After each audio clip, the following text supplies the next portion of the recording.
brace yourself, because you're about to dive into another free first-hour episode of the Higher Side Chats, and we just want to let you know that whether you're looking for a companion through your paranoid insomnia, entertaining yourself through one of life's mundane activities, or trying to ward off the internal screams of all those sad, smothered souls around the office, THC is here. And you should know that every episode of the Higher Side Chats has an entire second hour for Plus members. Sign up at thehighersidechats.com and you'll get years of Plus show archives, lifetime forum access, a special invite to Greg Carlwood's monthly joint sessions, MP3s of THC music, bonus episodes, tour videos, and 10% off t-shirts, grinders, and whatever else ends up in the Higher Side store. It's $8 a month that you won't miss, so become a Plus member and treat yourself in these troubled times. Always action-packed and commercial-free, which means you'll unfortunately never hear my voice again.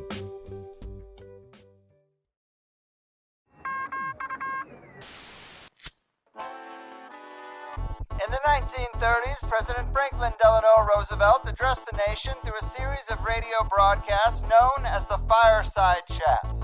His aim was to reassure the common man that our society would recover from its troubled times. Well, we're far from 1930, and I deal with a different kind of fire. For a new era of worldly frustration, we offer a fresh conversation. I'm Greg Carlwood, and these are the Higher Side Chats. Well, folks, another day, another deep dive into the things they don't want us to know, and the list is long. We've heard many researchers tell stories of suppressed technologies that defy the carefully crafted scientific box they want us to stay inside of, in the realms of anti-gravity, free energy, and medical devices that sound like miracle cures. We've heard about new models they never taught us in school, with things like ether physics, exotic properties of electricity and water, plasma dynamics, and orgone energy. And we know the forgotten history of alternative fuels like hemp, alcohol, and even water before the oil-only oligarchy made sure they got a decades-long monopoly selling us the only approved option.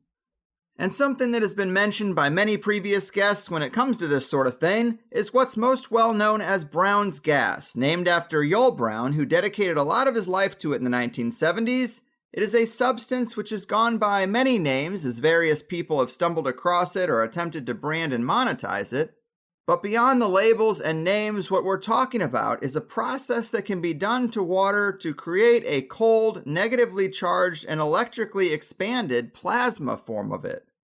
Today, the man behind the wheel is the researcher and inventor George Wiseman, who has been working with Brown's gas since the 1980s. And has found practical applications for it that range from increased fuel efficiency, powering flame torches that are cool to the touch and cleaning up nuclear waste, to growing bigger plants, increasing the lifespan of pretty much anything, and supercharging our immune systems in a way that seems to make dozens of conditions just melt away. George has been an inventor most of his life, and a lot of his work on things from Brown's gas to free energy and fuel-saving technology can be found on his website, eagle-research.com, and I am psyched to get into it. The great Brown's gas guru, electrically expanded water expert, and inventor extraordinaire, George Wiseman, welcome to the Higher Side. Oh my goodness, what an introduction. Yeah, and I'm hardly knowing what to say after all that. You just pretty much synopsized most of my life. Well, man, it is really an honor and a pleasure, and I find this stuff to be super fascinating. Your work has been mentioned here many times, and I'm looking forward to talking to the man himself. I've heard so many of your interviews, and it is hard for them to not all start to sound the same when there's so much fundamental education to do on what this stuff really is. I tried to get us a little further downfield with that intro and the basics on the history of Brown's gas and the technical definition, but just to make sure everyone is on board in the interest of no child left behind, what more would you say about what Brown's gas is beyond that simple definition of being an electron-dense plasma state of water? Okay, we can get into my history a little bit because your introduction mentioned suppression. Sure. And I have a couple of stories about that. But to answer your question specifically, Brown's gas is the entire mixture of gases that evolves or is generated in an electrolyzer specifically designed to make Brown's gas. Michael Faraday, over 150 years, over 170 years ago now, developed an electrolyzer where you could just simply use electricity to split water into hydrogen and oxygen. And because of the way that they did it traditionally, all of those decades and decades, they separated the hydrogen out into one stream and the oxygen out into another stream with a membrane in between. And all science classes, my own science class, everybody does this to get pure hydrogen. And pure hydrogen is very, very good. There's a lot of good uses for it. But back in the early 1960s, a fellow by the name of William Rhodes, who was literally a rocket scientist, had over 100 patents to his name, and was an advisor to NASA up until he was 95 years old, and then his dementia caught up with him, and he died within a few years after that. I met him personally. He was an amazing man, and his research and mine, our research files were virtually identical. It was astonishing. He allowed me to copy his files. But what happened was he called it a single ducted gas. He developed for a particular application that he was involved in, he developed an electrolyzer that did not have a membrane in the middle. So the hydrogen and oxygen all came out the same hose. It turns out that there was an additional gas made that he wasn't aware of at the time. And I so wish he was still alive because he'd be fascinated with this. That we call the electrically expanded water. So essentially, you could think of the electrolyzer where it has a positive and a negative plate. They call it anode and cathode. And it builds an electron bridge across in the solution in the middle, the catalytic solution in the middle. And because of the way this bridge works with the anions and cations, it actually stuffs electricity into water. So a water molecule actually soaks up electrons like a sponge soaks up water until it becomes an electrically expanded form of water that is not water vapor or steam. It will not condense if you cool it. It's stable, but it's a plasma form of water. You've got 4 states of matter. You've got your solid, your liquid, your gas, and your plasma. And the plasma is a gas that has this extra, it's ionized. In this case, a negatively charged one, so it has extra electrons. So Brown's gas is a mixture of 6 different constituents measured with spectrographic analysis. We've discovered this. First, you've got your normal hydrogen, H2, your normal oxygen, O2, and then you have water vapor, which any mixture of water would have some. So you have some H2O that is water vapor. And then you have the weirdnesses ones. You have H, which is just simply hydrogen that is not diatomic. It's monatomic hydrogen, which is not supposed to exist. And you have O, again, oxygen, monatomic oxygen, which is not supposed to exist in a stable state. And then you have this electrically expanded water, which in our electrolyzers takes up about 30 to 40% of the gas. So these 6 different constituents all come out the same hose. And so essentially that's what we call Brown's gas. Brown's gas is gaseous mixture that's generated in an electrolyzer specifically designed not to separate the gases. Doesn't have a membrane. So that's my answer to that question. Right on. Yes, it gets pretty technical, but I think that should make sense to everybody. And you did mention the magic word suppression because I've heard you give interviews on a lot of biohacking and alternative health types of shows. And the way I get into these kind of fields is by being interested in suppression, alternative history, corruption, corporate malfeasance. If they're trying to keep something out of the culture, usually for the sake of profits, I'm interested in that kind of thing. And so I end up having to take a crash course in pretty advanced science that even scientists are baffled by, it seems, most of the time. But you said maybe there are some stories of suppression and trouble in your history. And when I asked the audience for questions, that seemed to be one of the big things they were curious about too. What can you tell us in that regard? Okay. I grew up on a cattle ranch, and way out in the boonies, we didn't have electricity or anything. We pretty much had to do everything ourselves. And there was no indoor running water, it's plumbing. So we had gasoline engines. Though Dad didn't like to start a tractor or a gasoline engine if he didn't have to. If a horse or a kid would do it, he had 7 kids. But any machinery that needed fixed, we had to learn to fix it ourselves. So I grew up with this MacGyver type mentality of fixing things with whatever was at hand. And I have quite a few stories about using baling wire and stuff to fix various things, but we can get into that at another time. The point is, I learned how things really work. And my very first pickup truck was a 1966 Ford that we ended up dropping a 361 industrial engine in, and it got as high as 45 miles to the gallon. And I'm going to say accidentally, because I really didn't know that I was doing things that would increase the efficiency that much. I was just doing things that worked. And incidentally, my father would only allow us to fill up the fuel on our personal vehicles once a week, the fuel tank. So we had to be very frugal if we wanted to get anywhere and do anything very much. So I kind of fell into the fuel saving business, not knowing that that was a no-no from the powers that be that like to make lots of money from fuel oil and such. So starting in the early 70s, that's when I was working on the ranch and the various tractors and stuff. And it's astonishing how efficient tractors are. People don't know with their updraft carburetors and such like that. They were really efficient, but you'd never know that by miles per gallon on a road, because you don't take a tractor on the road and do miles per gallon. You go round and round and round in a hayfield. But you can only use 5 gallons of gas for a 100 horsepower engine in a whole day. So people didn't realize how efficient the technologies were out there where it wasn't causing any waves. So in any case, I decided to start a business after I left home and what have you, selling this. Well, I did research in fuel saving, and I became an automotive mechanic. And I did research on things like vapor carburetors. And this one particular manifestation that I was using, which was actually an adaptation of a technology developed by Mercedes, of Mercedes-Benz, over 100 years before that. Just in the late 1800s, early 1900s, they developed this vapor carburetor system that was never put on a vehicle.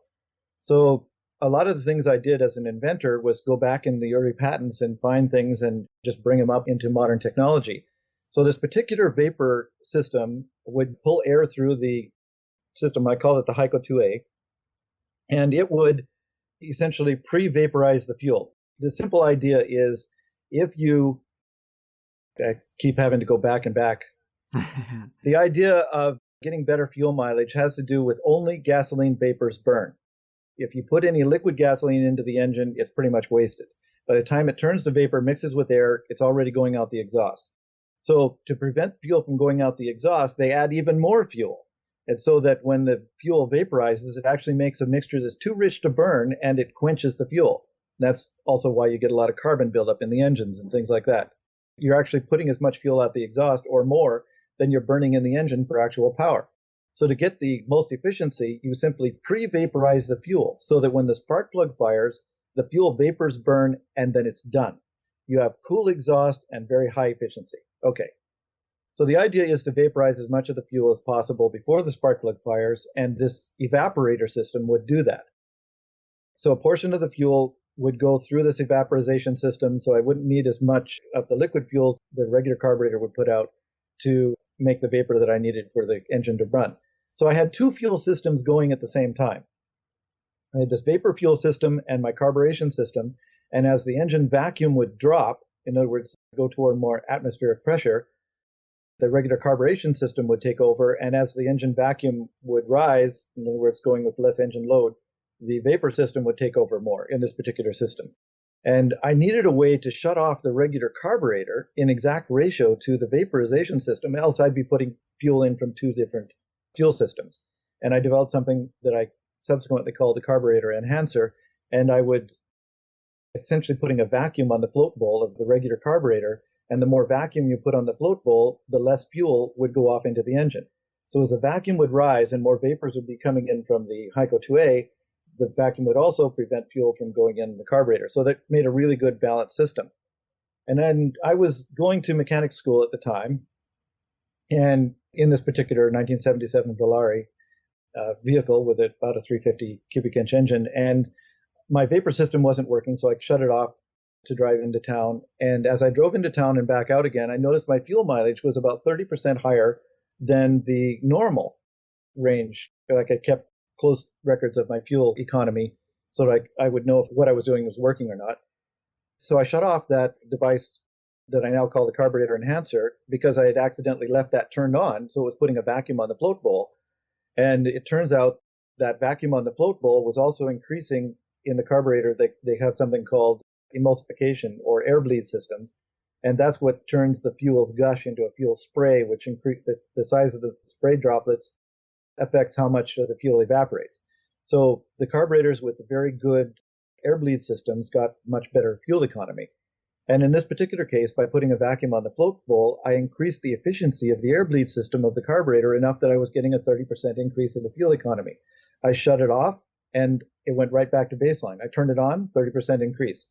So all of a sudden I had something you could buy $5 worth of parts at a hardware store, modify the carburetor, take about an hour, hood up to hood down, and you get a 30 to 25% increase in fuel economy. Now the carburetors like the Ford Motorcraft 2150 got essentially 100% increase in fuel economy because it had such advanced air bleed systems in it. So all of a sudden I had something I could sell. So I started selling the carburetor enhancer. First I was just installing them on hundreds of people's vehicles in my local area. And I had people booked 3 or 4 weeks in advance and back to back lining up in the driveway getting these systems on. And then I turned it into a do-it-yourself book because I approached this particular company that did infomercials, and they were very interested in this, the advantage of this fuel saver. And that, like say back in the 70s, early 80s, fuel saving was a big thing. But then they immediately, after they learned that it was only $5 a parts you could buy in a hardware store, they said, no, we won't take it on. We want something that's pretty much exclusive. You can't just build it yourself. So I thought to myself, why don't I just write up assembly plans and start selling a book on how to do this and go mail order and what have you. And that sold really well, really, really well, the book. And a lot of people, hundreds of thousands of people were getting better fuel economy. I think I've helped over 300,000 people get better fuel economy so far to date. Wow. And then people were saying, well, I don't want to go to the hardware store and buy, these things. Can you sell a kit? So I sold a kit. And that did fairly well. And we weren't really getting into the suppression part really at that point, but I must have caught somebody's attention. Because when I started then selling the vapor system that went with that, the Hyco 2A system, I started selling and it was fine, and up to about $5,000 a month income was fine. But right about the point where I really accelerated and I was going up to about $50,000 a month income, I was shut down. I was shut down hard.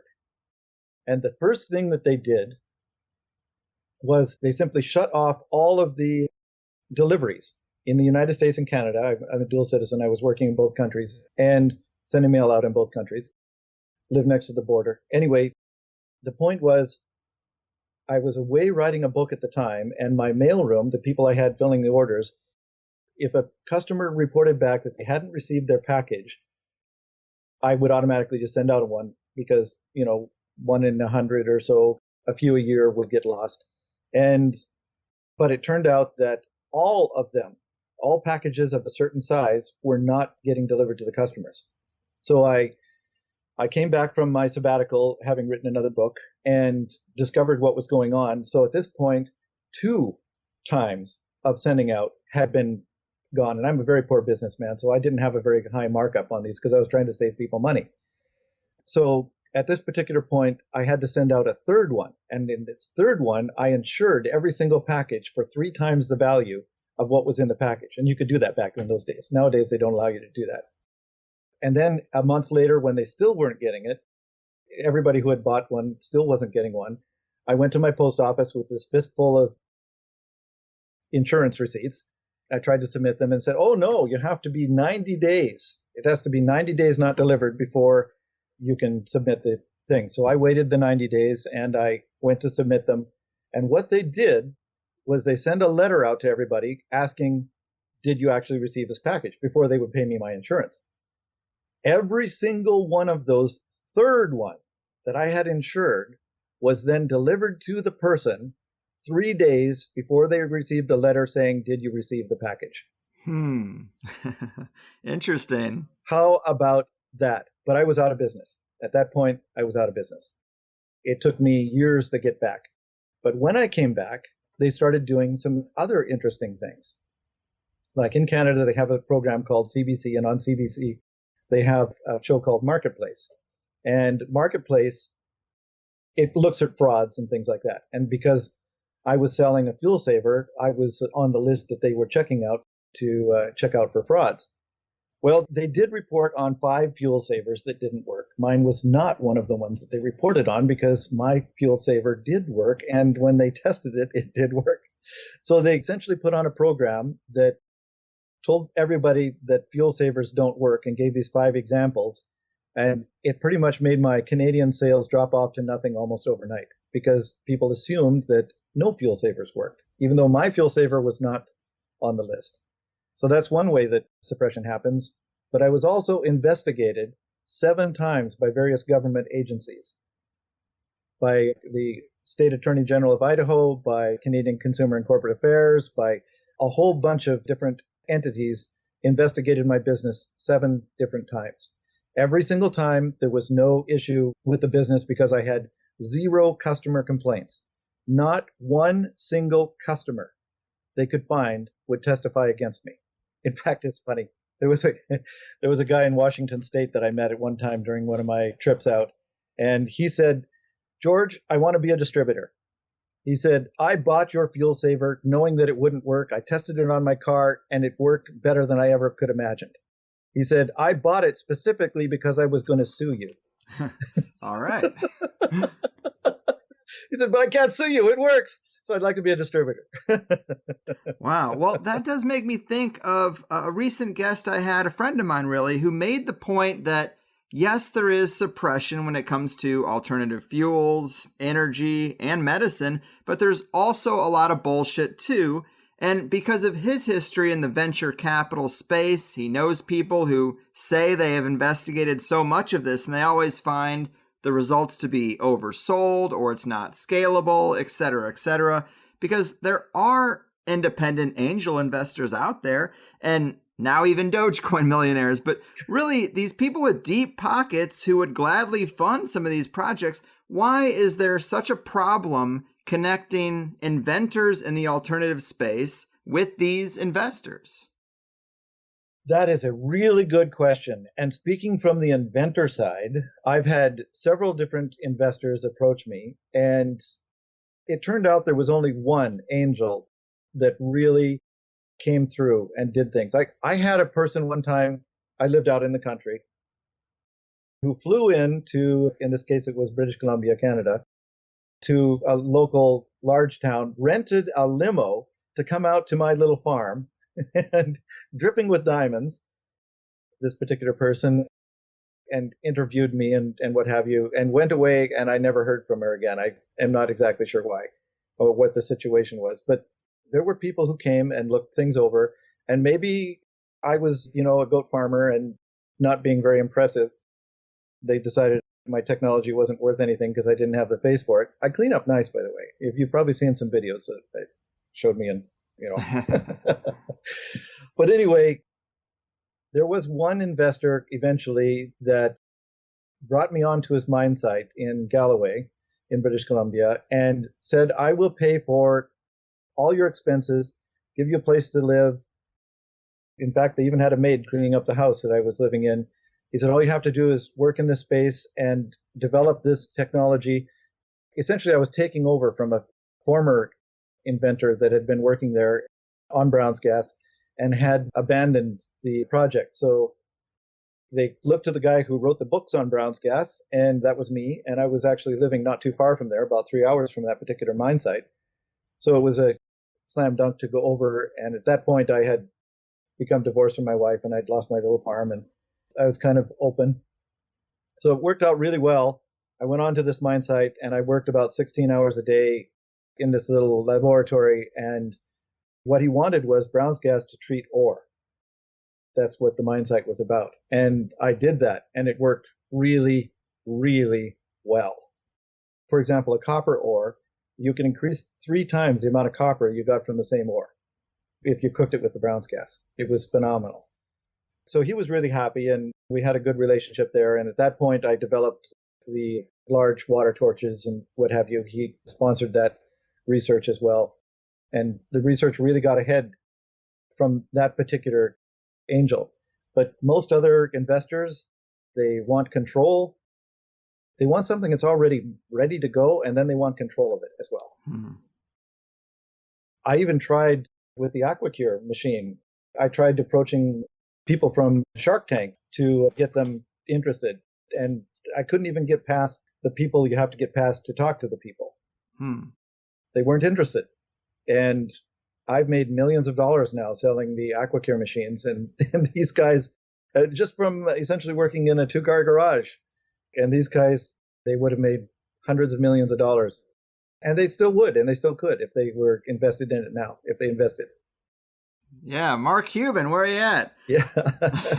But man, I do want to get deeper into the AquaCure, and just to let the audience know, obviously along the way, you've discovered multiple different uses for Brown's gas. People should watch your presentation at the water conference in Germany a few years back, because you do run through these. Apparently, you can clean radioactive waste more efficiently than anything in a very short amount of time. You created a flame torch, a welding torch that can burn through tungsten but isn't hot to the touch. I mean, there seems to be a lot of applications, but this ore thing you're talking about, this is really interesting to me, because we like to talk about things like alchemy and transmutation. And on your website, there is a mention of transmutation, and you say that maybe there's been a discovery of 2 different processes that would work here. That was also one of the audience questions. Do you consider yourself an alchemist? But apparently when you cook minerals in Brown's gas, you can make rubies, sapphires, diamonds, precious stones. You mentioned moonstone being made from feldspar. Can you elaborate a little bit on this? Because it seems pretty powerful, a little mystical. I'll start with not diamonds. It burns diamonds. Diamonds are carbon, and the Brown's gas, one of the reasons it works in fuel saving so well is that it increases the combustion efficiency of carbon-based fuels by being a catalyst that lowers the endothermic energy necessary to break apart the carbon bonds. And so it does that really efficiently with diamonds. So it doesn't melt diamonds or make diamonds, it burns diamonds. So if anybody has a wedding ring that they don't want anymore, they can get rid of that diamond. Fair enough. Okay, but everything else you said, absolutely right. One of the things in this particular mine they had was very clean feldspar. And if you have clean feldspar that doesn't have very much iron in it, and you melt it, it makes a transparent moonstone. And there's only one place in the world where you can get transparent moonstone, but you can artificially make it with the Brown's gas, and that is stronger than steel. In fact, they did an article in Popular Mechanics about making bridges out of moonstone because they'd last forever and be corrosion resistant, and they're stronger than steel and all that stuff. So I used to do a little dog and pony show every Saturday at the mine where he'd have investors come in and I'd show them all the amazing things that Brown's gas could do. It was fun. But everything else, the rubies, the sapphires, the emeralds, all those kind of things you can make with the Brown's gas just by melting the corundum with the appropriate impurities in it to make the various colors. By the way, if there's iron in the moonstone, it makes it black. So you can have transparent or black or anything else, depending on what impurities are in there. As far as the 2 different ways of transmutation, yes, the Brown's gas does transmutation 2 different ways. One of the ways we discovered was, you remember my mentioning this chiropractor, his name is Lloyd Jacob. He fell down some stairs and broke his neck, supposedly. And so that isn't happening anymore. Mm-hmm. But he was using this machine for years that I had given him. And during those years' time, he brought the machine up 3 different times for a clean out because there was sludge formed in the machine. Now, originally, we thought that sludge was pretty much from any impurities that were in the water, because impurities that are in the water you put in the machine stay in the machine, and only the hydrogen and oxygen from the water come out. Turns out that wasn't really true. While some of that is happening, it turns out that the actual sludge is transmuted material. And we tested that material and found that it contained exactly, in exact ratio, the same materials as in stainless steel plates. Stainless steel. And we were using stainless steel plates as the electrodes. So we had 19 pounds of electrodes when the machine is new. We took 19 pounds of essentially sludge stainless steel out of the machine over these 3 clean out times. Now there was a little water, it was wet, but essentially 19 pounds. And the plates still weighed 19 pounds after 3 clean outs. So the machine was making stainless steel, iron and chromium and those kind of materials inside the machine itself. So that's one way that transmutation is happening. Another way that it happens is what we were talking about just recently where we're cooking the ore. So if you have an ore, and I was a prospector for a while as well and learned a bunch of things, and there's creeks that generate gold. There is no mother lode, but the creek has gold in it every year if you're doing placer mining and the water that comes down. So the prospectors theorized that there was some sort of transmutation happening upstream where when the water is going over certain minerals, it would build up a mixture like making a cake, for example. You put these ingredients together and you cook them and you have a cake. But if you don't cook it, you don't end up with the cake. So what we're thinking is when you have a certain combination of materials together, like the things that make copper, actual copper metal from the copper ore, and you cook it, you get that copper. And I theorize that when you're cooking it with the Brown's gas flame, cooking this ore that isn't copper and wouldn't show up in copper in any kind of an assay, but now you're cooking the ore, more of it turns to copper than there was before. So that's why you're getting 3 times more copper out of the ore than you would otherwise. And there's some other side effects, like the platinum-based metals. A lot of times they can't get it processed because there's too much iron, and the iron interferes with the processing of it. Whereas when you cook it with the Brown's gas, you cook the iron off, and then you can process the ore and get more of the platinum-based metals. There are lots of different ways that you could use the flame to make a higher quality ore and get more metal out of it. So that's the kind of things we were talking about with the transmutation. Oh, then there's this third thing. Sorry, I forgot about this one. There was a fellow by the name of Joseph Bender and Norman Wooten who were working together. I think his company was called Rainfresh back in the day. I haven't heard from him in quite a while.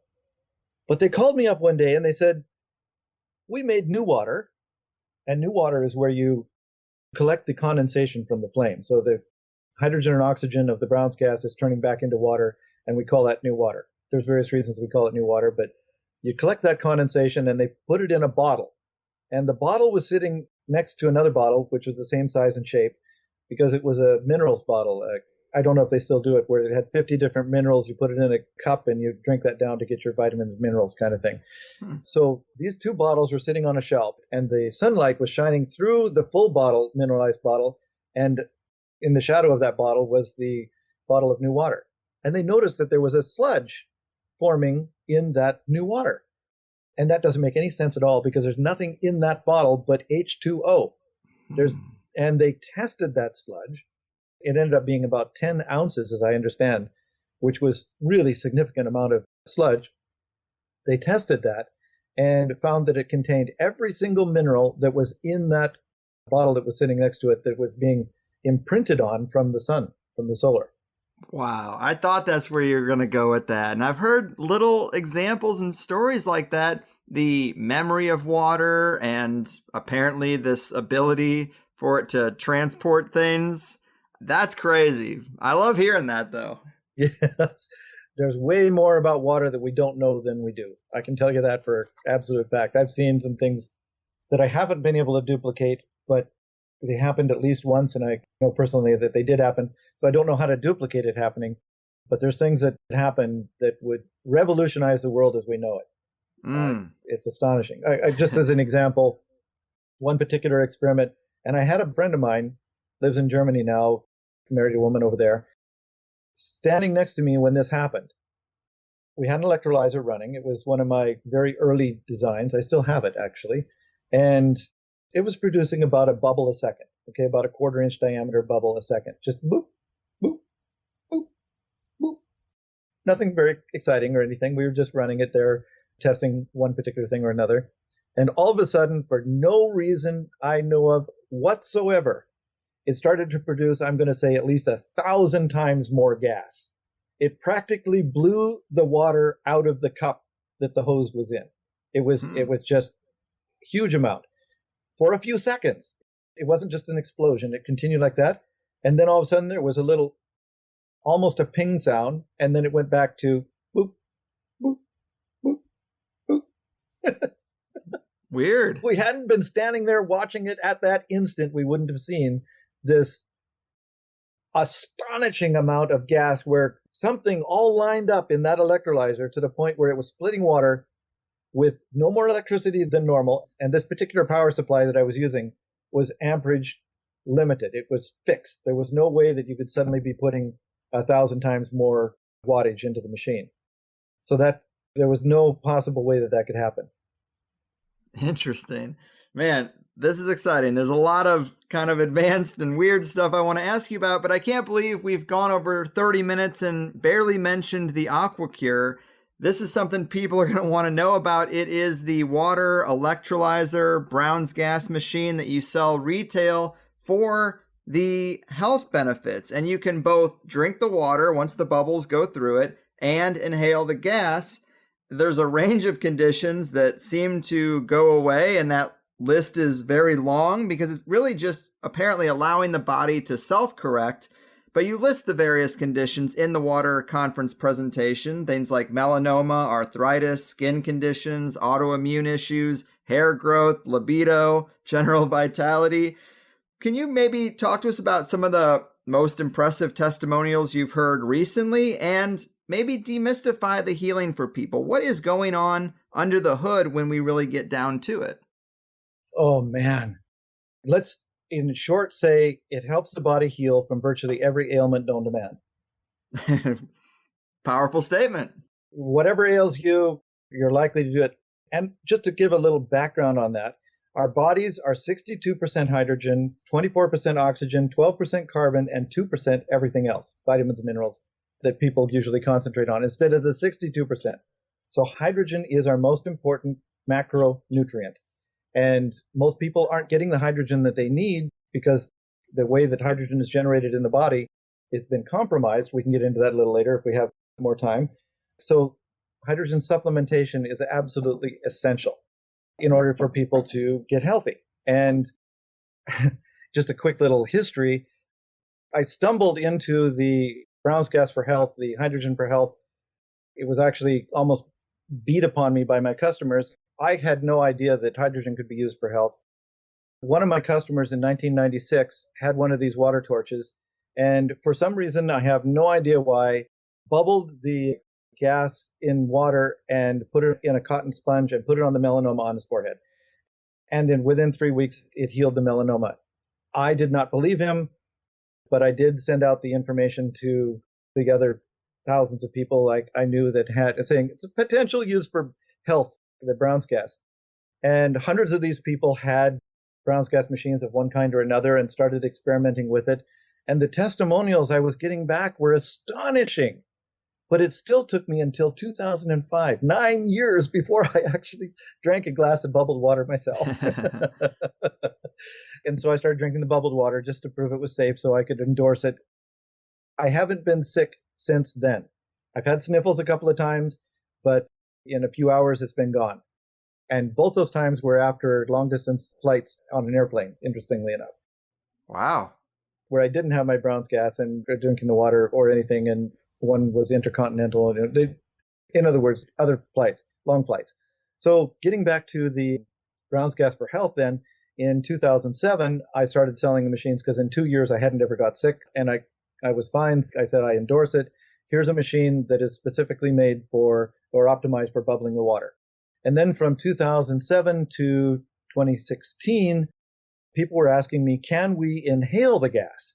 And because I was always using it for combustion, I was always saying, no, it's an explosive mixture. Don't inhale it. I don't want to see people's lungs splattered on the walls. And I was wrong. I was very, very, very wrong because in 2015, December of 2015, a customer sent me a video saying, or showing a Korean hydrogen bar. And the machine they were using in there was a Brown's gas machine in the hydrogen bar. I knew that machine very well. And people would just come in and buy a treatment like we buy a cup of coffee. They'd sit there for a while in a comfortable chair and kind of meditate and inhale the Brown's gas. And I realized at that point, what I should have realized right from the start is if you mix the Brown's gas with enough air, it is not explosive and you're still getting a therapeutic benefit.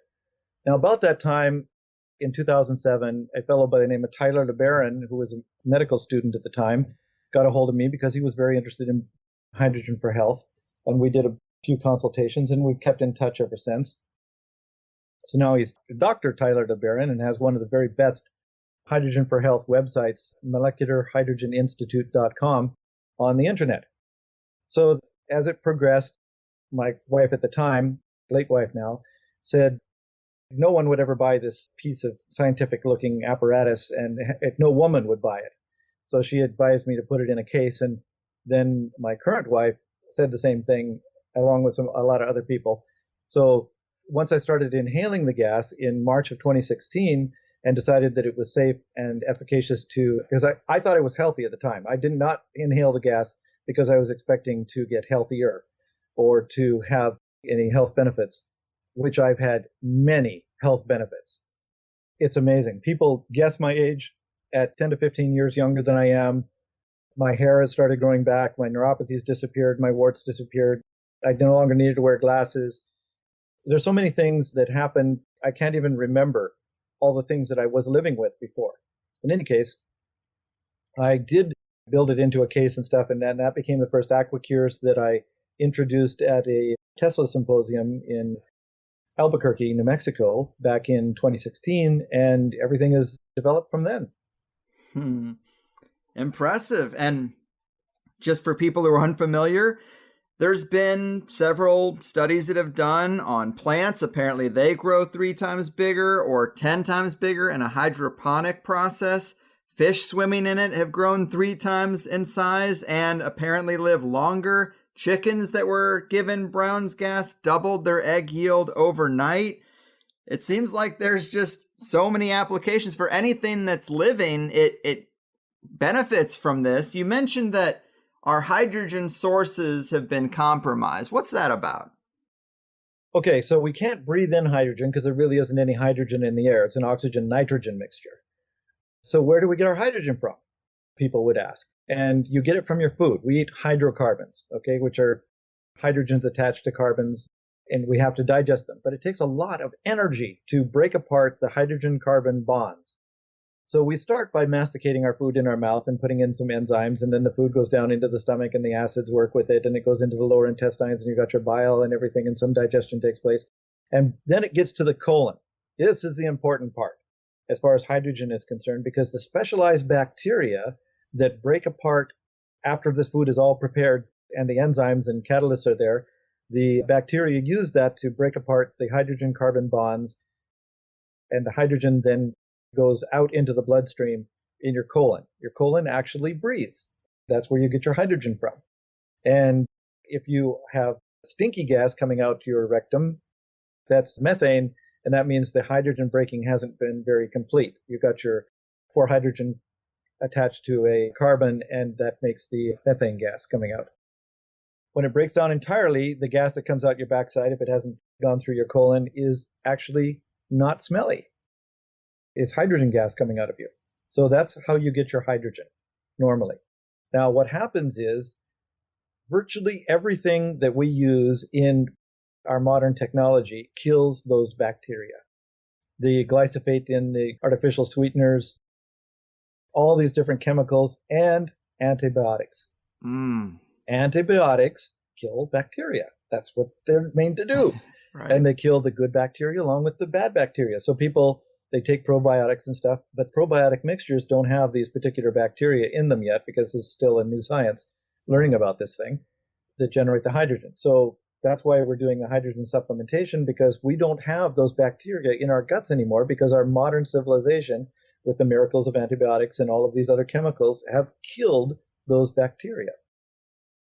Well, that's a great explanation. We know that so many industrialized processes, particularly in food and medicine, are super backwards and not yielding nearly the results that the arrogance of the industries would suggest. And I mean, that's just more fuel for the fire. Yeah. And I know you're always getting testimonials about all kinds of things people are seeing with the use of the AquaCure and Brown's gas, and people have used it on their pets. I heard you mention in one previous interview that some pregnant ladies were opting to use it, and you were interested in seeing those results. Is there any follow-up on that? Not specifically. There have been pregnant ladies use it, and they haven't gotten back to me about their results. I'm assuming everything went well, because I think I would have heard if it didn't. Right. And when we were talking about the fish would grow 3 times faster, not 3 times bigger. So in the same time, like say a month range, your fish would be 3 times bigger. But when they reached the full size that they would normally reach, they wouldn't get any bigger than that. They would just grow faster. Right on. Faster, but live longer, huh? And they lived longer. That's exactly right as well. And that goes back to, there's a Japanese study that had to do with, because Japanese have an obsession with long life, long, healthy life.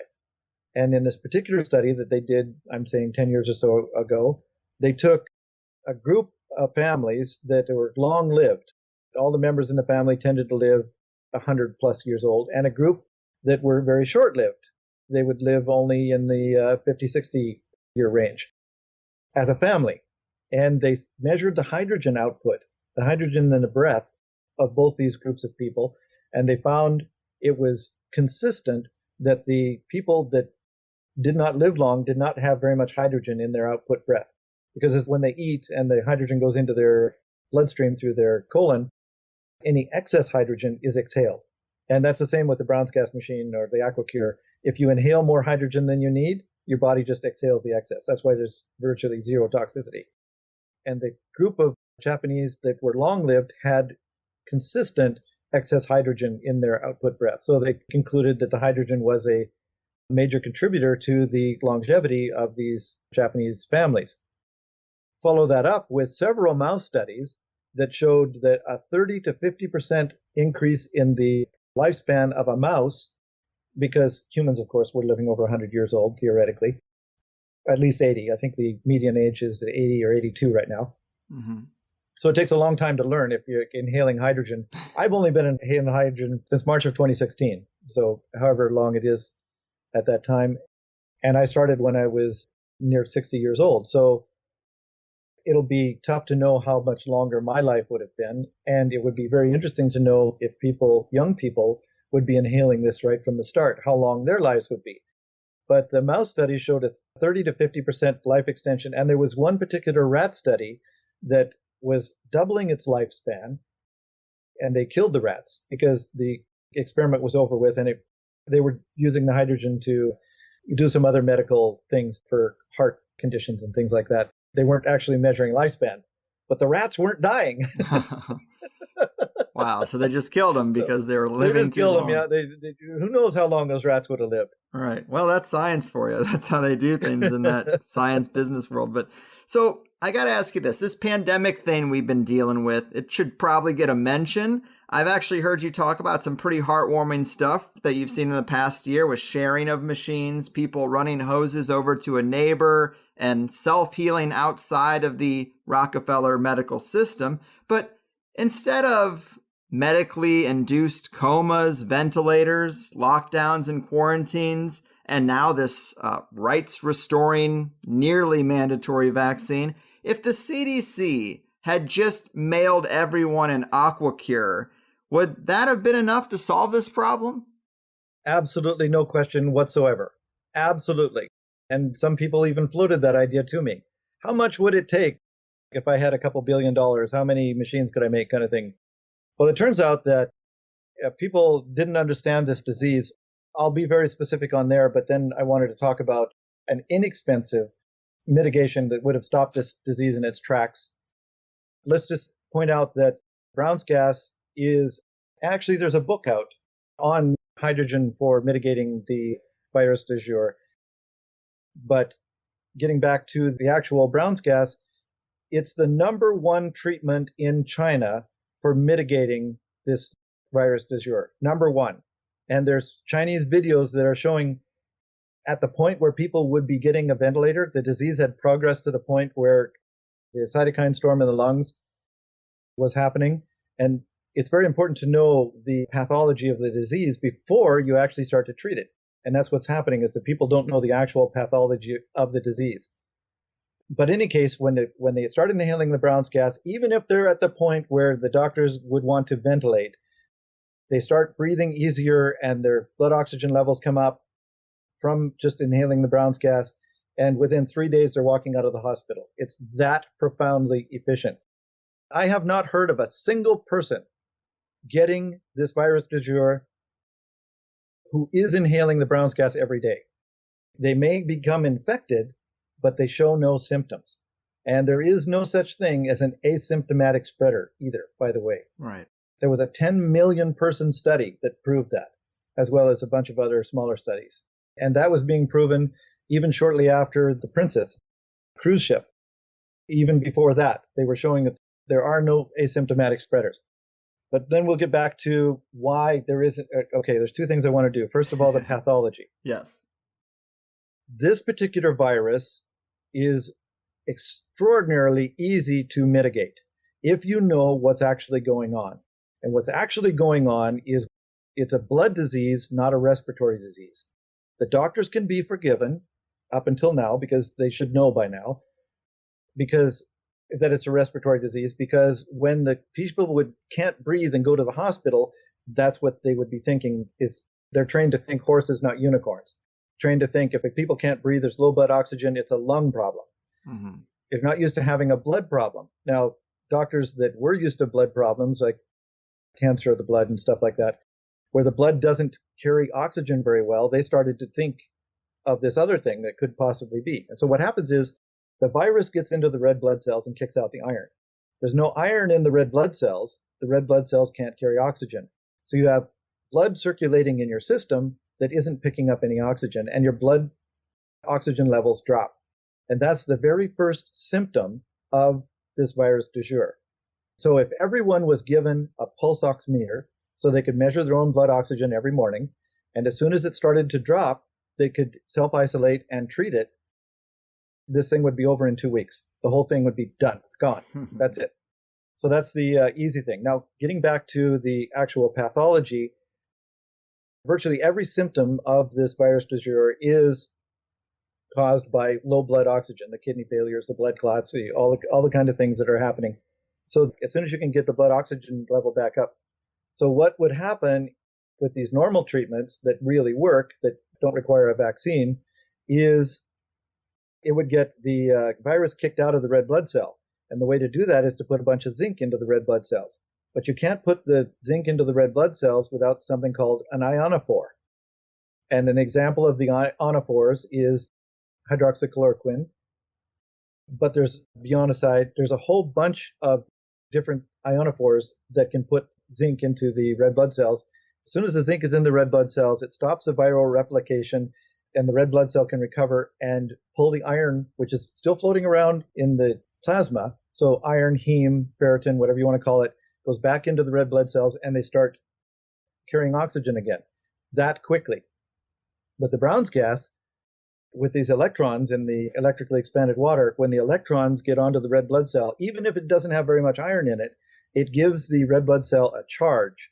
And that charge accepts the oxygen, grabs the oxygen. So even if you have low iron in your red blood cells, the Brown's gas immediately, within minutes, gets the oxygen levels back up in your blood, because it allows blood to start accepting oxygen again. And now we get into suppression. Obviously, no treatment, including the number one treatment in China. So what is it, 1.4 billion people or whatever? This is the number one treatment right here for the virus du jour.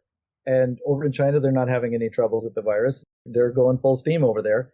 And over here, it's all about getting the vaccinations and the reasons for that. I'm not sure how much your people know about that, but probably too much.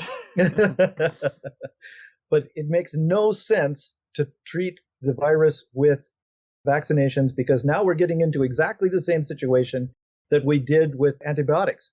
Overuse of antibiotics made super bacteria. Overuse of the vaccines is doing exactly the same thing. It's making super mutant strains, because any virus that survives the vaccination now can spread and become stronger and stronger. So instead of viruses dying out like the common cold does every winter, the vaccinations are making it stronger and stronger. Then we get into the pathogenic priming and the prions and stuff like that. I don't know if you get into that. But the vaccinations are very bad idea. And the Brown's gas machines not only take care of the virus du jour, but they help all ailments, everything in your body. It brings it to homeostasis. And you get healthy, and you live long, and you live healthy. You live an enjoyable life. Mm-hmm. Yeah, well, I mean, that is very consistent with what a lot of guests have talked about around here. It's crazy that so many people can be on the same page, yet can't seem to break through to the main stage. It's an interesting situation we're in. But when it comes to the AquaCure machine, it must be very frustrating to have this kind of miracle device, and yet it's not breaking through to the degree that it should. You say on the website that you can't legally call the AquaCure a medical device, so you say it's for use in plants and animals until you're able to get a medical certification. Where are you in that process? There's actually a process in the United Kingdom going right now to get a medical certification for the AquaCure, but that takes quite a long time.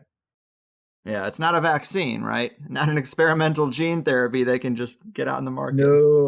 No, it's food. This is food. It's literally food. It's the same as you would get from your food. It's not a drug, and your body responds to it just like food. And if you've been deprived, if you've been deficient in this nutrient, your body has shut down those extraneous systems like your regeneration system and your immune system and all that kind of thing. And as you get this food, well, then your immune systems turn back on. You heal from viruses. Like all my warts disappeared because that was a virus that I had for 50 years. And when my immune system got strong enough, it got rid of those. And as my regeneration systems came back online, all my scars disappeared off my body because instead of patching the skin, my body could actually do the stem cells and regenerate the skin. Wow. It's astonishing. Yeah, it's just amazing. Wow. Well, we got a crash course in all kinds of stuff today. I definitely appreciate it. And as we're winding down here, I obviously will add a link to your website in the show notes, but is there a next phase or new area of invention you're working on? Anything to say about future plans people should know? For myself, I'm pretty much just concentrating the next few years in this AquaCure thing, getting this Brown's Gas for Health thing out there until Divine tells me that I've done my job and allows me to get back to my free energy research, which my first projects will be like that Lord's pump that I talked about earlier, and perhaps a couple of the electromagnetic field collapsing experiments as well. I have all of the technology and storage, all my experiments and the equipment and everything sitting there waiting for me. And when I get back to it, that's what I'll be doing. Right on. You're on a mission from God, right along with the Blues Brothers. I literally am, yes. Yes. Awesome, man. Well, this has been awesome. We covered a lot of ground, and I know it's a marathon around here, so I definitely appreciate it. I wish you the best. Keep fighting the good fight and take care. Greg, it's been a pleasure to be on, and I look forward to continuing this stuff and helping anybody who listens to you and wants to be helped. Well, we finally did it. After many mentions of George Wiseman and Brown's Gas, we got the lowdown from the man himself, and there's just so much to know that we probably could have done 3 or 4 hours. Obviously, because of the format of the show, it was important to talk about the AquaCure and the health implications in the first hour. And with so much background and interesting stuff about fuel economy and other uses, I was getting a little nervous there. I had some follow-up questions that I just had to let go because the health stuff is so important, but I think we were still able to do it justice for the free show listeners. And I talked to George after the show, and I asked him about a THC discount code. $2,500 is a lot of money for people, I know. I get his point that if you transform your health, this is a lot cheaper than going through the ringer of the medical establishment, but still. So I asked if there was anything we could do for you guys, and there was. If you want to get an AquaCure, and you go to George's website, eagle-research.com, and you use the coupon code HigherSide, you can get 20% off, which knocks off $500. I mean, that's a PS5 right there. And it's very generous of him. I see a lot of 10%, 15%. It's kind of rare to get a 20% discount code, and I'm very thankful that we can offer that. Do your research, make your own choices, but today I wanted to make sure that you guys were aware of the AquaCure, aware of hydrogen's effects on our health. And I don't think your research journey with this stuff should end here, but today we got you a good foundation. And having a lifetime warranty and a money-back guarantee, those things help too. I never want to sound like a salesman with any of the offerings of our guests, but I wouldn't interview them if I didn't think their offerings had value. And I'm just here to introduce you to alternative options because they're basically banned from mainstream society. There's no one giving them a voice. And the mainstream options are such shit, so we gotta look other places. And you still have to decide what's best for you and yours and what alternative roads you really want to go further down. Believe me, I know as well as anyone, it's very difficult to do justice to fully exploring all the roads THC could get you started on. And I don't have kids or a job. But you can find all sorts of new studies and biohacking advocates talking about monatomic hydrogen. And as I've heard George describe Brown's gas, that data applies here, but this is just going one level deeper into this supercharged form of electron-rich plasma water. When you think about a lot of our problems being from chronic dehydration, it's a little bit of wordplay, but it clicks for me that the hydrogen content in our food is not at the levels it used to be, that glyphosate and other additives and preservatives are hurting our intake. That makes sense to me too. I think many of us know that we're kind of shoehorned into supplementing because we don't have the dedication or even access to 100% organic, grass-fed, industrialization-free foods.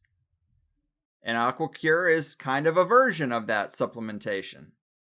Honestly, I've got so many supplements and pills from Clive DeCarl and Sophia Smallstorm and my own rabbit holes that I start to wonder, should a person be eating this many little plastic capsules? Starting to feel like a lot. But either way, it's not too much fun either.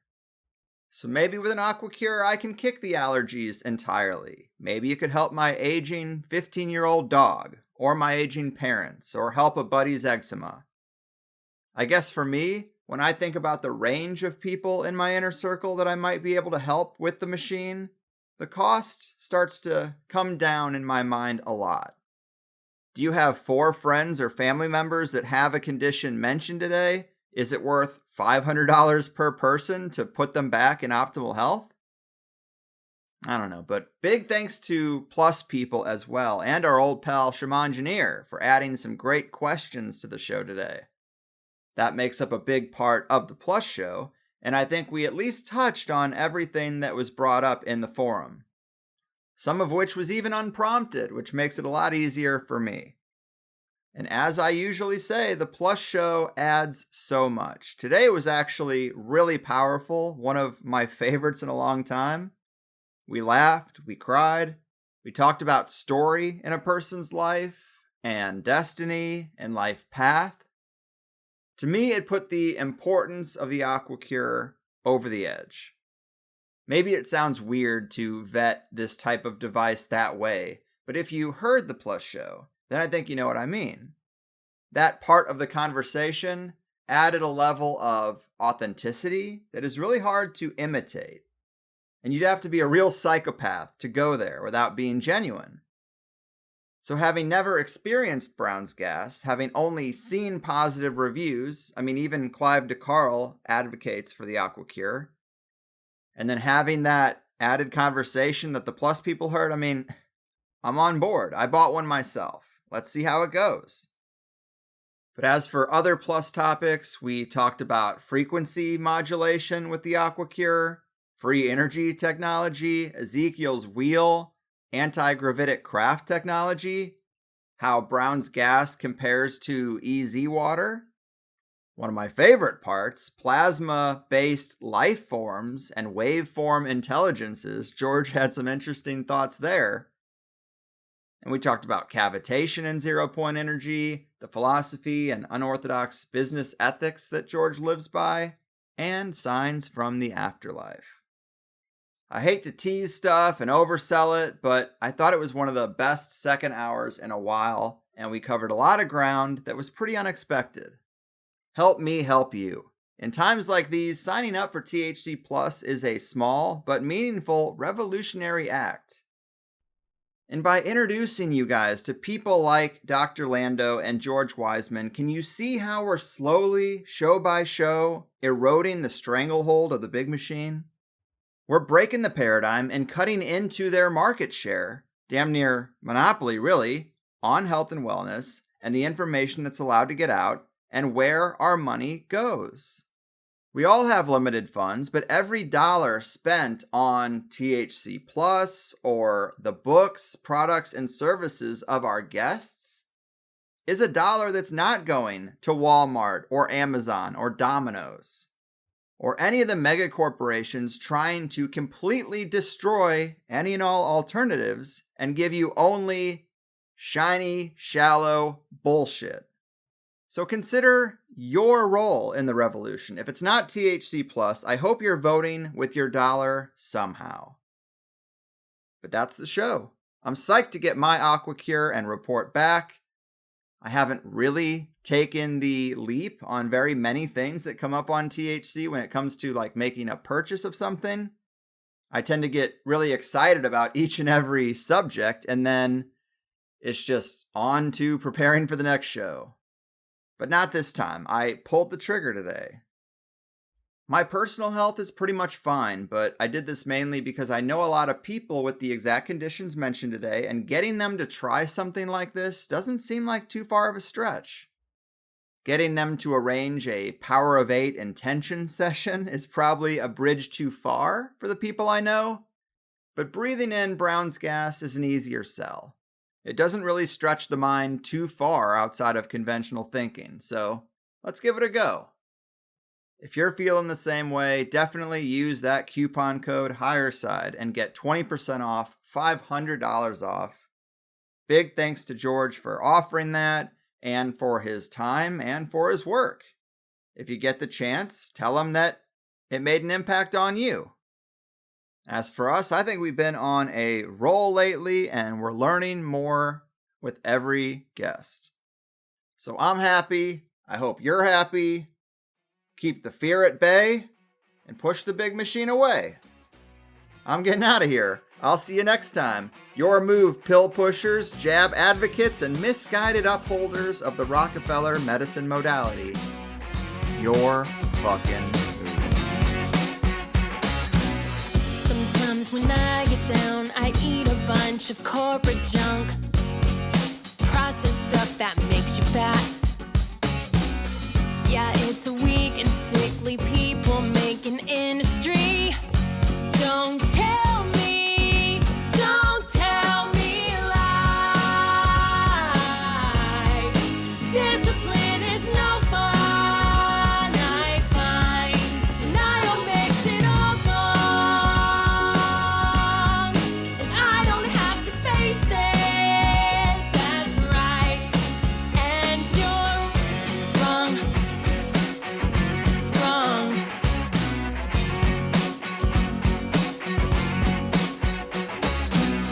Got an addiction to the digital technology, and every now and then I try to quit and leave it be, but it's too hard to turn it off. It's getting worse and